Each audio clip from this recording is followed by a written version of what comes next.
So welcome back to the channel, everybody. Hey, just been a while since I've done an update on some of the different items that I've kind of completed on the layout, and just wanted to go over that with you. A couple big ones, but really it's just been a lot of little things, and it maybe in some of the shorts you've kind of picked up on it if you follow the channel much, but kind of one of the big things I've been meaning to do. And I'm still probably going to do a little bit more over here, but I came in on this wall between the upper and the grade coming down. I call this area Little Mountain on the layout. What I've done is made some additional super trees, and I'm starting to kind of hide the edges of the rock formations so that they don't look, so tacked on, so that they're kind of more hidden in there. And probably a bigger thing that I did, and strangely on the camera, this is showing a little bit more of a color shift than here with real eyes. But what I actually came in and did was I used the airbrush and try to find some spots over here. This material, this Scenic Express material, is a much brighter lime green that's a little too intense. So what I did was I came in with the airbrush, and I actually sprayed all that and kind of kicked down the intensity. Now here on the camera, as I look, it still looks like quite the drastic color shift compared to some of the darker ground cover that I have in there from Scenic Express.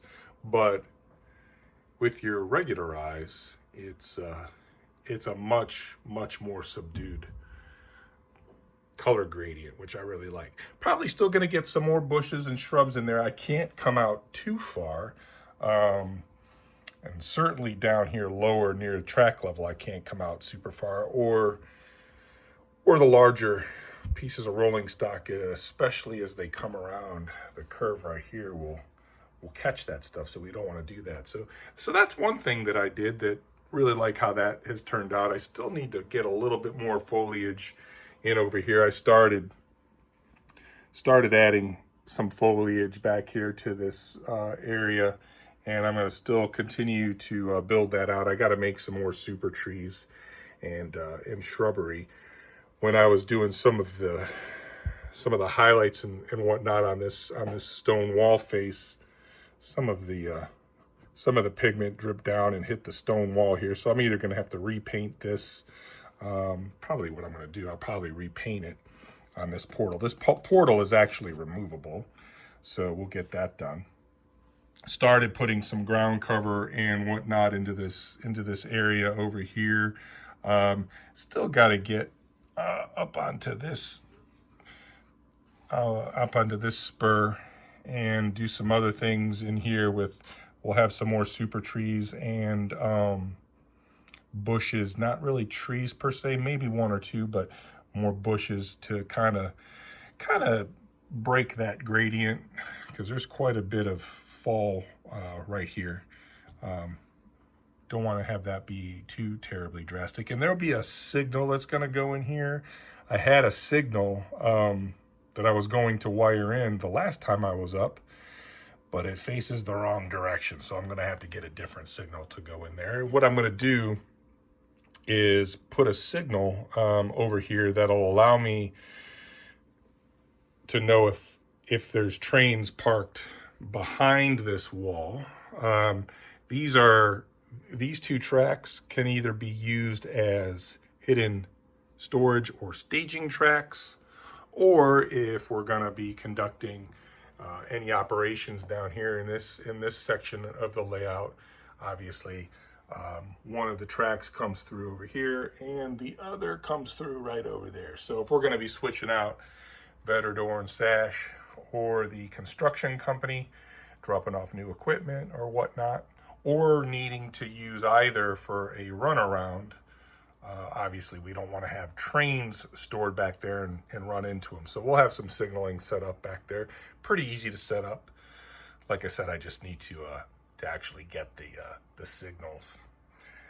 Probably the biggest thing that I've done since the last update was I've started painting the ties in the track. So if you kind of see right here, I've kind of taken this on this side of the layout. I've taken it from this diverging switch right here, which leads into the scrap yard. Started painting the ties along the main line and came back in and painted the rails as well. If you look, what I used was Mission models. I used the airbrush to do that on the rails. They call that dunkel brown, which I'm guessing in German is dark brown.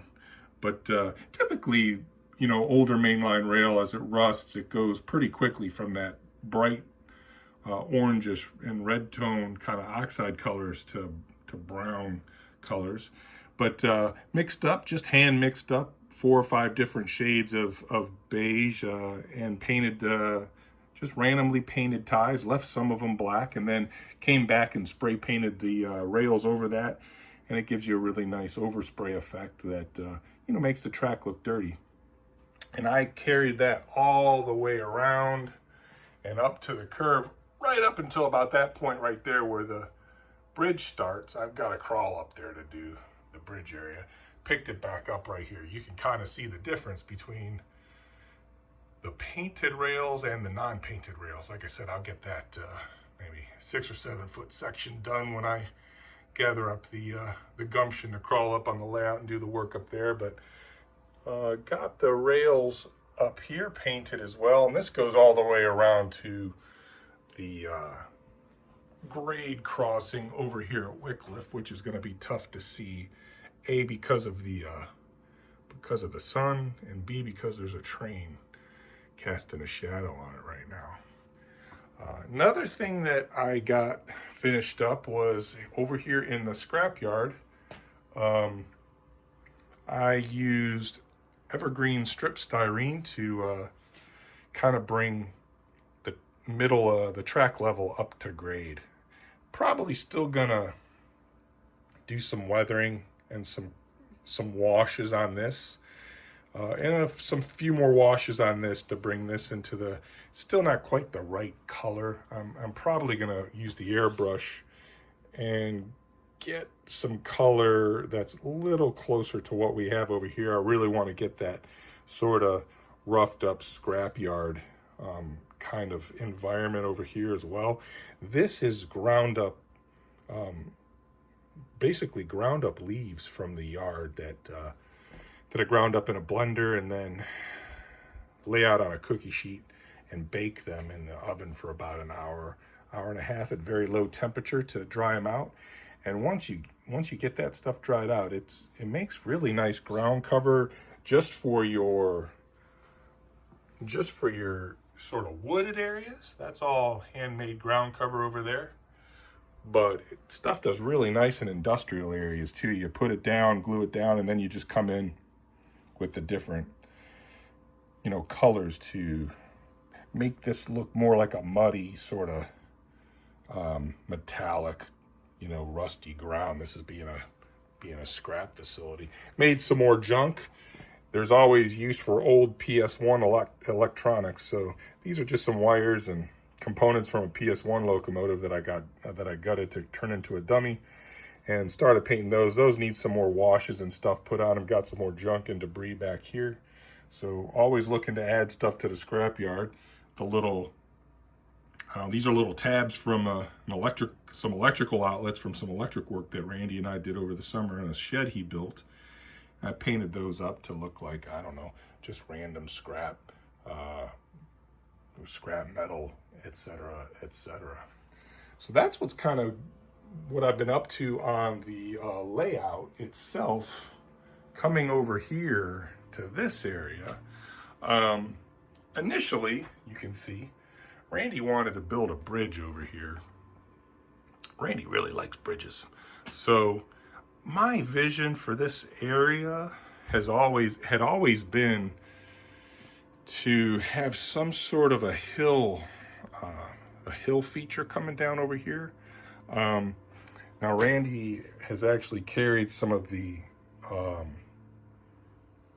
some of the kind of trackside landscaping and groundscaping up to this point right here.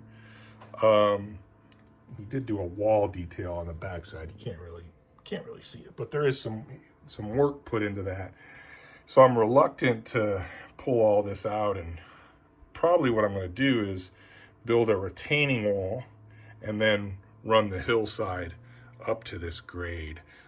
The next time I'm up, I'll probably start doing that. Got a little bit of track work here to do. This track is not secured completely, so I want to break this down into some block sections for the star wiring configuration. And then what'll be, there'll be a hill here, so I can continue this area down. We can do some more backdrop work. But there'll be sort of a tunnel portal here. This will end up being kind of another, it's obviously a runaround track, but it also, we can have a short train staged back there and it will be kind of out of view. And then I'll bring that hill down to this area right here before that track ties back into, this is the main line that goes down to the lower level or comes up. And then over here, you know, we do have the Lionel Bridge right there. Over here, if Randy still wants to put some additional bridge work in, he can do that. He can do that over here, which this area is typically the area he works on. He hasn't been doing a whole lot of work over here because he's been focusing a little bit on end scale lately. Probably the last several months, he's been back on an end scale kick. So when I come up, it's just me working on the layout. But that's what's been going on with the layout itself. My niece got her own place a few months ago, so she has moved out, which was what was preventing us from building the lower level to the layout. So I think hopefully in the not too distant future, some of the scenery and kind of landscape work going on is probably going to come to a little bit of a temporary halt, so that we can actually build that lower level and essentially double our mainline run. The trains will be able to turn around down on that lower level. So we'll be able to run, you know, they'll be able to run on a lower level if they want to stay down there. We can still be running a train on the main line up top. If we just want continuous running, we can have two trains continually running, no fear of them hitting each other. Trains on the lower level, they can go down, they can come back up. But once they're on the upper level, it will require, you know, like a real world railroad, it will require some switching, some turning around of engines or breaking down of trains. So it'll be like really like a point-to-point style railroad. So we have continuous running if we just want to let them run. But there's also the ability to run them point-to-point like a real world railroad would. Ooh, they say that quick three or four times. Hey, some new stuff that I got on the layout. I think I posted a couple pictures. I had weathered these previous to my last trip up to the layout. I haven't been here in a few weeks, but weathered these two Weaver hoppers, which are now on our grain train. Really like the way those guys turned out. Have a couple of the cylindrical hoppers. I had done these two guys. Really like the way these ones turned out. I wanted them to have some use on them, but not be too beat down or roughed up. So these guys have, you know, just a little bit of dirt and grime, couple scratches, couple scrapes where they've started to rust, but nothing too over the top per se. And there's a couple others that I've worked on that aren't on this particular train, but one other thing that I got, and I'm not sure if I'm going to be able to show it based on where this train is parked. I hope the sun doesn't ruin this, but this AC 4400 is another one that is a little bit of a hybrid. I've got the scale fixed pilot up front, the scale handrails, and a cut bars, and got a KD coupler on that one. So this one really looks the part. You know, whenever you do this, it still has a lobster claw out back, so it can work in consist. But this one pretty much has to be up front on a train, or it can be a backside DPU pushing in reverse. But I tell you, going around the layout, this one really looks the part. I really, you know,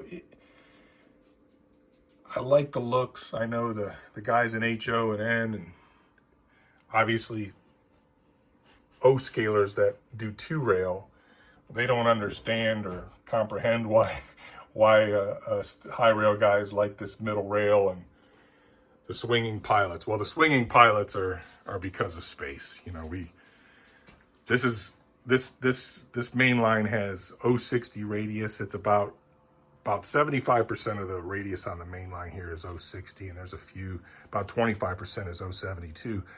But really, to have fixed pilots and not have derailments, you need to be like, really safely, you need to be like 096, 0108 to prevent derailments. And we just don't have the space for that. This room's 12.5 feet wide. So for us to have radiuses that size, it becomes really tricky to get around and move around when, you know, you have radiuses that are or diameters of circles that are 8 or 9 feet when you're in a 12.5 foot wide room. So, you know, and the third rail, for anybody that wonders, a third rail makes wiring and electronics way easier. Reverse loops and things like that become a non-issue. You don't have to worry about dual throw, double pull switches, nothing like that, because both of the outer rails are ground rails and that inside rail is hot. So I don't even see that third rail. I know that can probably be hard for some people to understand and believe, but when you've been doing the high rail stuff long enough, you don't even see that third rail anymore. It just like it's not even there. I know purists can't believe that to be true, but it is. So additionally, I had made some videos about these Atlas 50-foot Gunderson high cubes, and got that 3-pack, that TTX 3-pack that I had pre-ordered quite some time ago. Got those at Uncle Ray's Trains. Well, what I didn't mention was after I put that pre-order in, I also ordered the Montana Rail Link unit, and that one finally came in. So I went out and picked that up, and when I was out that way, I stopped in at Stockyard Express and also bought the York Rail version. So got 5 of these guys to go with my additional 2. So I have a total of 7 of them. So I really think they look great on the railroad. Hey, another unit that I just recently, actually today this trip was the first trip up to the layout with it. Another recent acquisition is the UP, and my camera's fighting me here. It's the UP Heritage unit. Let's see if I can get this into focus here. The UP Rio Grande Heritage unit always has been one of, if not my favorite Heritage unit locomotives. This is an MTH Protosound 2 unit. And is that on the rails? Yeah, it is. It's an MTH Protosound 2 unit. Saw this at an estate sale, and it looked darn close to brand new, so I bid on it. Got it for a fair price. I wouldn't say that I got it for a great price. These typically, when I see them on the secondary market, these Rio Grande units typically sell somewhere from, you know, the $330 range to $400 range. I actually was able to buy this one just a little bit below that low end, once I factor in the auction fees and the shipping expense, which was a real snafu because it took 3 weeks to show up to me, which is quite a bit longer than they normally take. But put it into the system, and it, lo and behold, is brand new. It's never been run. Looks like maybe it sat out on display because it didn't come with the railings to go behind the handrails. and whatnot, but it has no time. It has no miles on it. It has a little bit of time. It sat on a powered track for 15 minutes or so, but had zero point 0.9 miles on the odometer. So, only thing that was a little disappointing, and not the end of the world, a little bit disappointing though, was the auction that it sold at.